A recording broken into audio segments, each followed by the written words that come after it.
Let's talk about food as it relates to menopause. If you're navigating menopause, chances are you're really noticing your body changing. Some tweaks to your nutrition plan can help with those changes. Registered dietitian Andrea Holwegner is here with some tips. Let's start, Andrea, the weight gain, the changes to digestion. Well, I mean, you could go soup to nuts with what menopause does to you, but let's start there because you hear it from your clients, weight gain and changes to digestion. Yes, we certainly hear a lot of complaints from women at this time of life related to, like you said, weight changes. And one of the first things I usually like to talk about when we explore what's happening with weight through menopause is just to normalize this process. I think sometimes we are at war with our body through this phase of life. So we all are going to have shifts in our body composition and our weight in our 40s, 50s, 60s. And so working a little bit on some self-care, some self-love. Remember, your body has been an amazing vehicle through life. It deserves some compassion for this normal piece of transition that's happening. One of the things that we see through menopause with weight changes is that our muscle mass declines with age for all of us. And then, of course, as estrogen levels fall, we tend to put on a little bit more weight around our midsection.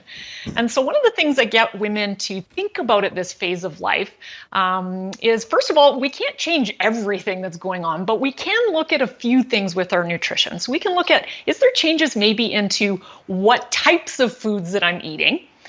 Is there changes in the amount of food that I could be eating? Maybe you're not necessarily changing anything, but you're just shrinking down the overall portion size just a tad. And third, the big thing that we've seen with our clients this year is why we're eating.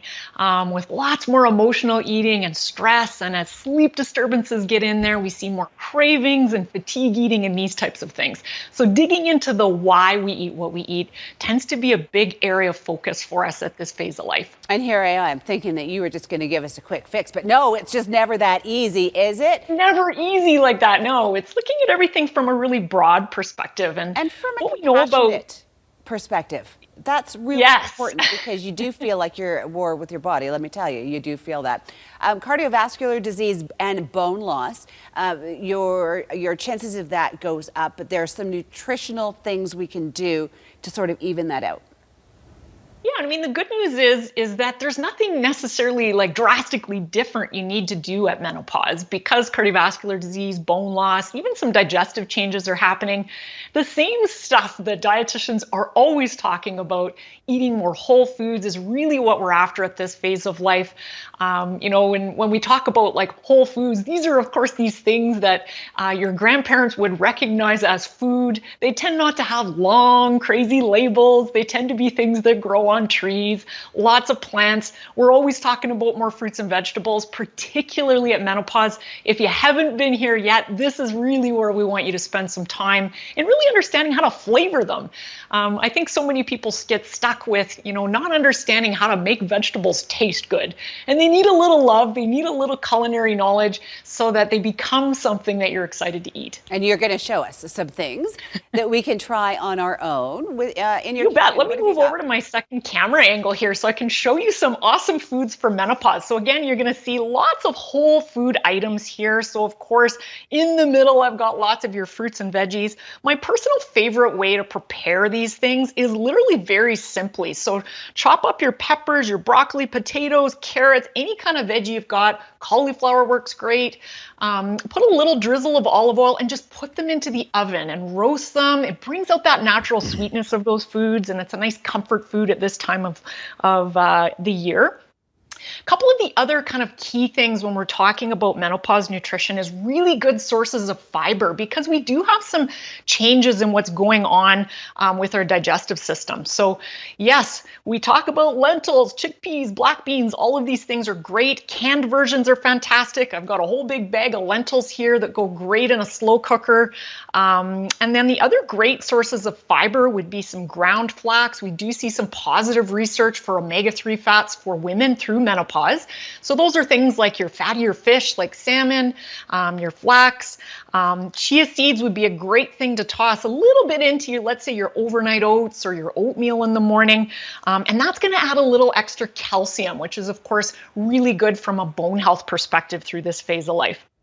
And then you might say, what is in this mug, Andrea? And so you might wonder, okay, what is so deliciously yummy in here? So what I've got in my mug here is a steamed milk, and I haven't gone with a latte, even though that would be my first love of life. Keep the coffee early in the day, just because, of course, so much is happening around sleep. This is one of my favorite things to make at night. I steam the milk, or soy milk would work great.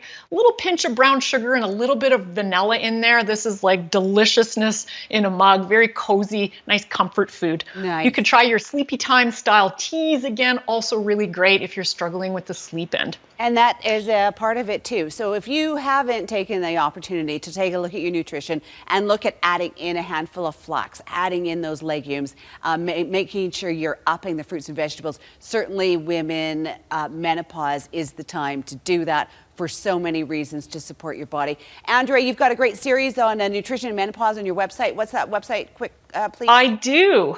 I'm going to pop over back on camera here. So if you go onto my website, it's healthstandnutrition.com. Our team of dietitians has put together a pretty good overview on nutrition for menopause, including a 5-part extra blog series to dive a little bit deeper in this subject area. Oh yeah, and it's a great series too. So thanks for putting that on there. All right, Andrea, thanks. You've given us lots to think about as usual.